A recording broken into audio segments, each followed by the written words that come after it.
తులారాశి తులారాశి వారికి ఈ వారం రోజుల కాలాన్ని పరిశీలన చేస్తున్నట్టయితే చాలా అత్యద్భుతమైనటువంటి గ్రహస్థితులు షష్ఠ స్థానంలో ఏర్పడి ఉన్నాయి. ఇది చాలా చెప్పుకోదగ్గ విషయం. శనిగారు 6వ స్థానంలో బాగుంటారు, రాహు బాగుంటారు, బుధుడు బాగుంటారు, రవి బాగుంటారు. ఇంకేం కావాలండి?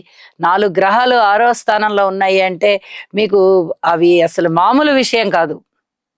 శత్రు రోగ రుణస్థానం 6వ స్థానం అనగానే శత్రువులు తగ్గిపోతారా? అనారోగ్యాలు ఏమన్నా ఉంటే తగ్గిపోతాయా? రుణాలు ఏమన్నా కావాలంటే దొరుకుతాయా? అధికమైనటువంటి సంతృప్తి కనిపిస్తుంది. అలాగే అధికమైన ప్రశంసలు కనిపిస్తూ ఉంటాయి. ఊహించని విధంగా ధనం వస్తుంది.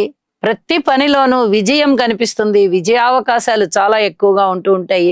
ప్రారంభించిన ప్రతి పనిలోనూ అభివృద్ధి కనిపిస్తుంది. ఇంకా ఏమి కావాలండి ఇంతకన్నా? మనము ఆడిందాట పాడింది పాటగా ఉన్నాము అని చెప్పుకోవచ్చు.